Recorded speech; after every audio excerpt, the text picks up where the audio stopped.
All right, so let me go ahead and start out with us going to modules. We're going to start in our modules, and I'm going to show you where to go to find your bacteria handout. So we're going to scroll down here to bacteria and bacterial diseases. This should all be open. We're going to go ahead and click on the bacteria handout, and I'm going to go ahead and open it up.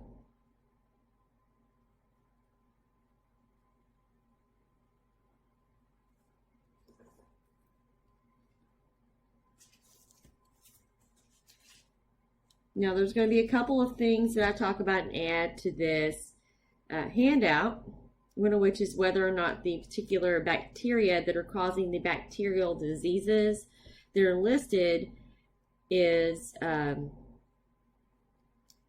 gram-positive or gram-negative. Okay, so I want to go ahead and get started with this, and I want to preface with this handout is going to be a focus on diseases rather than the bacteria or the disease-causing agent. So when we refer to something as a disease-causing agent, that is typically the bacteria that is causing disease. The number one, first, I shouldn't say number one, but the first bacterial disease we want to look at is what we call nosocomial infections. Nosocomial infections are also known as hospital-acquired infections. Being that they're acquired from the hospital, there's a number of different bacteria that are commonly existing in a hospital, and we have 3 of those major ones listed here. One of which is Pseudomonas aeruginosa, is the first bacteria or disease-causing agent that can cause a nosocomial infection.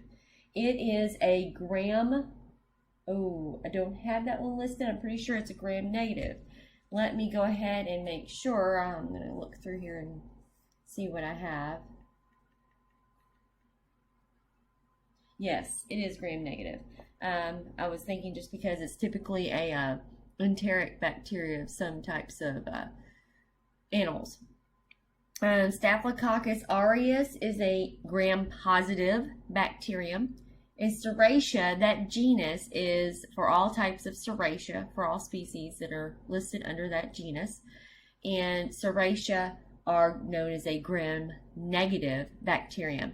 Transmission, well, since it's a hospital-acquired infection, it's probably going to be transmitted in a hospital setting, in a hospital environment. Any sort of medical apparatus, limited to, but not limited to, but including things such as catheters, intubators, things of that nature. Kind of can get scary when you start thinking of all the different medical apparatus that you use, that yes, it can have possible contamination. Sinks, things of that nature can harbor different bacterium. Some of the symptoms, well, the symptoms are going to depend upon the specific bacterium causing the infection, but some bacterium that are listed can produce a lethal exotoxin that will be very similar to diphtheria. Diphtheria is a very nasty disease. I don't think I really talk about it in this class, but it's very, very nasty. It can cause what we call tissue necrosis. Now, for those of you that don't understand what necrosis or necrotic is, that is tissue death. So anytime tissue is necrotic, it will be black in color, and it will be basically dead. So you have to cut away that tissue that's necrotic. Sometimes you may have to cut out sections of the colon, things of that nature, due to the fact that they die. So there's tissue necrosis going on. It also it does what we call inhibit phagocytosis. Phagocytosis means cell eating, specifically your white blood cells. So it's going to basically reduce the effectiveness of your immune system in this sense, because your phagocytic white blood cells are usually your ones that are your precursors and some of your initial kickoffs to your immune system. So inhibiting phagocytosis can inhibit the entire immune response. High-risk patients, those that will be at a high risk for these types of infections, are those that are catheterized. Why? Because the catheter could possibly have bacteria. Anyone on immunosuppressants makes sense, because if our immune system is suppressed to begin with, we are more prone to infection. Those on antibiotic therapy, radiation, surgery, burn victims, anyone with a UTI, urinary tract infection, and those patients with cystic fibrosis. Treatment, there's a couple of major antibiotics we may use. Carbapenem and gentamicin are two of those. A lot of these bacteria, because they are in hospital settings, see a lot of antibiotics, so therefore they are naturally resistant to a lot of them, which makes it even harder to treat them. Prevention, being as clean as possible. Aseptic hand washing between every patient. So keeping yourself very, very clean and treating yourself as if you were going to possibly be spreading the disease anytime you walk out of one patient's room into another.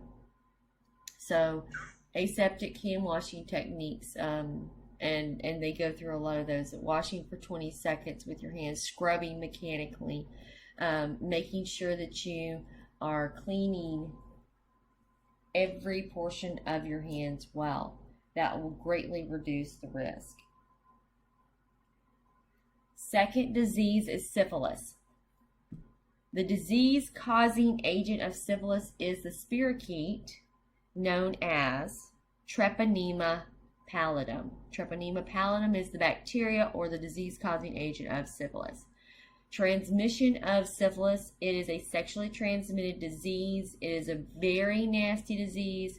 Also, if you come in direct contact with the sores, open wounds of syphilis, or placental transfer. So a child, a embryo or a fetus, I should say fetus, because this is what we're actually looking at.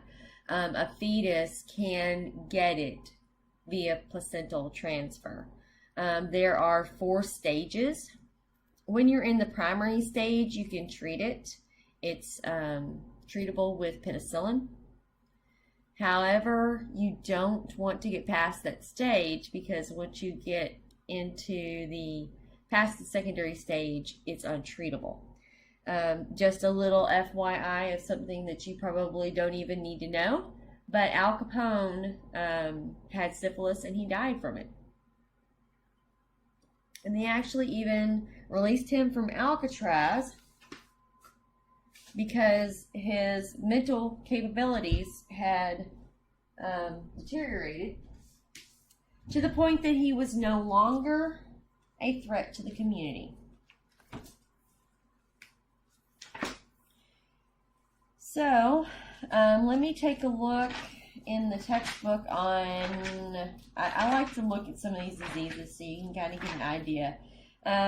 This is one of the nastiest sexually transmitted diseases, being that it's asymptomatic, especially in females. So, therefore, they cannot know that they're carrying it and passing it on and things of that nature. And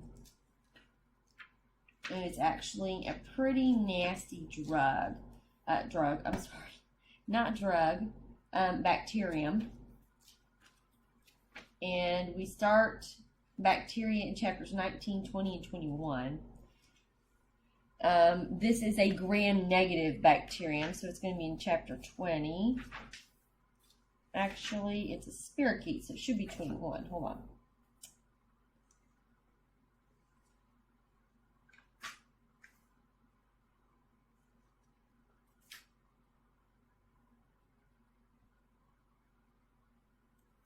So I want to show you some of these pictures that are associated with the stages of syphilis. Syphilis, yes it is. On page 632 of the current edition of your textbook, they have pictures of syphilis, and actually they can look pretty nasty.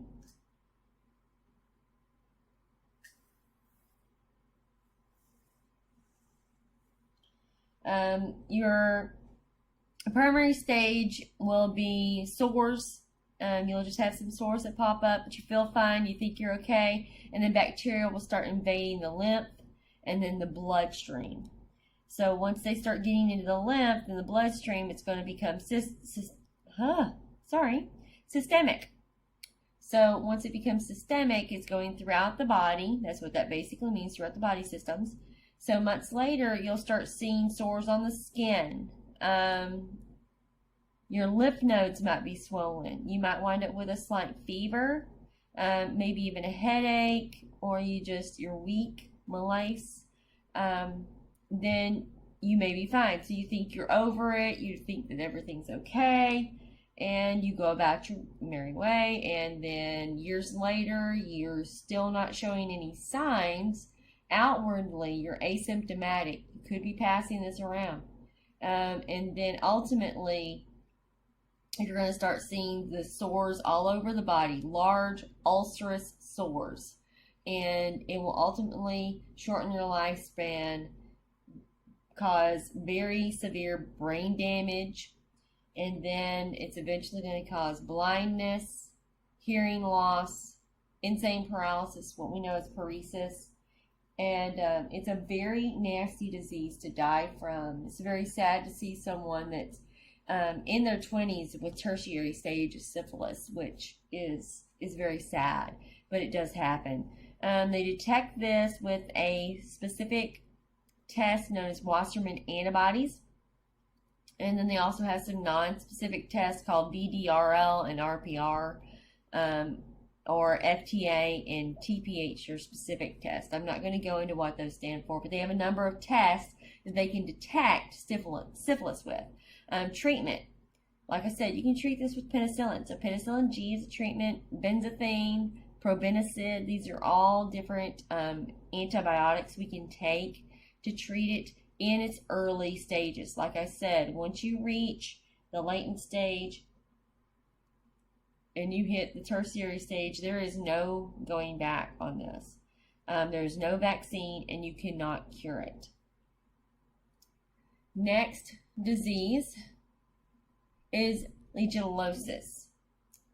The disease-causing agent are various bacterium in the Legionella genera. So Legionella were actually named after this disease that was first discovered at in 1976 at the bicentennial of the United States. At this point in time, there was a group of people that were known as the Legionnaires that had gathered in I can't remember which state it was, but it was one of our original 13 colonies, and I can't remember for the life of me which one it was. I want to say it's Pennsylvania, but I may be wrong. But they had gathered there at a hotel to basically host a conference and do some things that were very significant to the bicentennial of America. And they went home, and afterwards some of them became very ill with this pneumonia, and some of them died, and they traced it back to the hotel that they were staying at, specifically the cooling systems. And the cooling systems at this time in this hotel were water coolers.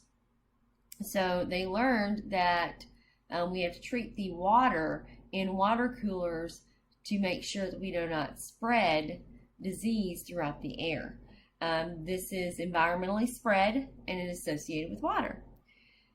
So some of the signs and symptoms of it would be fever, chills, dry cough, chest pain, abdominal pain, vomiting, diarrhea, and mental confusion. That is the more complex or stronger, if you will, of the two diseases that are associated with legionellosis. Legionnaire's disease is the toughest one. Pontiac disease is much less severe. It is associated with fever and chills, headache, dry cough, and some muscle pain. You can die from Legionnaire's disease. It's not necessarily what we call a deadly disease, but it is one that is rather dangerous. Pontiac's disease is not. Typically, you're going to recover from this. It's not near as big of a deal. They detect this with a test that is an immunofluorescent test. So basically, they'll have antibodies that are tagged with a fluorescent. And if you have someone's blood and you drop those fluorescent antibodies on it, it would attract around it and you could see it. So that's how you kind of check. Treatment is the antibiotic known as erythromycin. I believe we talked about that one in our antimicrobial section. Prevention, there is no vaccine for legionellosis. The biggest thing we need to be concerned with is making sure that our water areas are clean of this particular bacteria. So we use lots of germicides in our cooling towels, towers, it shouldn't be towels, cooling towers, well water, hot tubs, mist machines, humidifiers, things of that nature. We need to make sure stay clean because we can spread it through the air. Okay, our next bacterium would be pertussis. I shouldn't say bacterium, I'm sorry. Our next disease would be pertussis, also known as whooping cough. So we may have heard it as whooping cough. The disease-causing agent is Bordetella pertussis. Transmission is airborne. Where you will see the biggest concern for this is in children under the age of 2. So we try to treat them with vaccination because of this. Now, the symptoms, and you're going to see this whenever you watch the video of vaccines calling the shots, you're going to see paroxysm. So literally they're heaving, coughing, and it sounds like an inspiratory sound that's called a whoop, because they literally can't catch their breath and they're coughing one after another so quickly that it just almost collapses a lung in a sense. So you'll hear them cough and cough and cough and cough, and it just sounds wheezy. Cyanosis, so they'll look kind of blue and pale because they're not able to catch their breath. Vomiting, hemorrhages of the nose, eyes, and brain. Secondary infections can lead to bronchopneumonia. And if we do not treat children under the age of 2 for this, it is 85% fatal. How do we detect it? They can do a nasal swab, and then they grow it on an auger called Bordet Gunju. And that will, and then we can be able to identify it once we culture it. Once we've cultured it and grown it. Treatment. Again, this one is treated with erythromycin.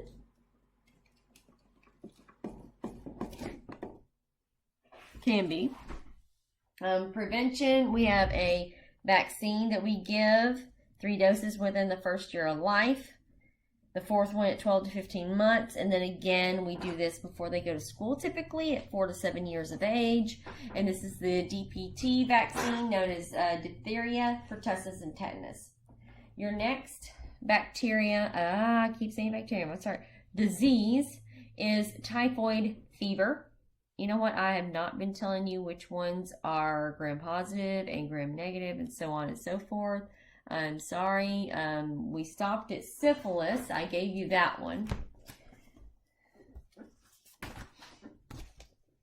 The next one is legionellosis, and legionellosis is a gram-negative bacteria.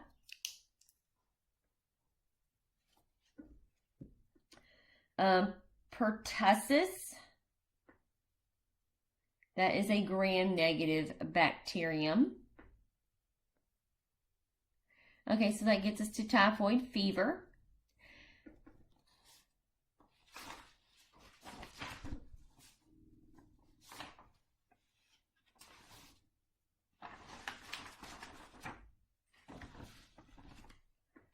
And then typhoid fever is also a gram-negative bacterium. Caused by a gram-negative bacterium. I shouldn't say typhoid fever is. It is a disease caused by Salmonella typhi, which is a gram-negative bacterium. The transmission of typhoid fever, it's foodborne or waterborne. This can be a very nasty disease. The symptoms, it causes a major really high fever. The intestines feel like they're on fire. The intestines can also be torn. That's what ulcer means, it's a tear. So you have intestinal ulcers. The spleen, while we're going through all of this, can wind up being enlarged due to the work on the immune system. The spleen will enlarge. Bloody stool, so blood in the intestinal tract. The bacterium will accumulate in the gallbladder. Also, being that the bacterium is going to kind of reside in the intestinal region, it can enter the lymph. Enter the lymph and the blood from the intestines. What's causing the fever is going to be all of the toxins that are secreted by the bacterium. And those toxins we call endotoxins because it's releasing it and it's going to be deposited into our body. And as we get more and more of these toxins, it's going to just erupt an immune response in our body, causing a fever. Detection, examination of blood or stool, your fecal material. You can do what we call a Widal test, mix serum antibodies with known cell parts from Salmonella, and then observe and see whether or not it clumps. Kind of like when we do blood typing, you'll look for clumping or agglutination to check for whether it's a type A, type B, that sort of thing. This is a similar type of test where you just check to see if it's going to clump or not. And if it clumps, then we know yes, and if it doesn't, then we know no, we don't have it. Treatment, there's a number of ways we can treat typhoid fever. Ciprofloxacin, ampicillin, chloramphenicol. One of the major things we like to do, or is common, is to remove the gallbladder because we don't want people to go around with a gallbladder after they've had typhoid fever. And the reason why is because, like we said, it likes to accumulate in the gallbladder. And you could possibly not be sick, but be carrying it in your gallbladder. So therefore, we remove the gallbladder. And 5% may even remain carriers after they've had all of this done. Prevention, there's a vaccine. The vaccine is good for 3 years, and it's 50 to 94% effective. I'm going to stop and take a break so that way you guys won't have to sit too long at any given point in time. But that was typhoid fever, gram-negative bacterium called Salmonella typhi causes it. And we will pick back up on one of the most well-known, well-documented diseases of, I shouldn't say our time, but of probably all time. I shouldn't say our time at all because it was many years ago, known as bubonic plague.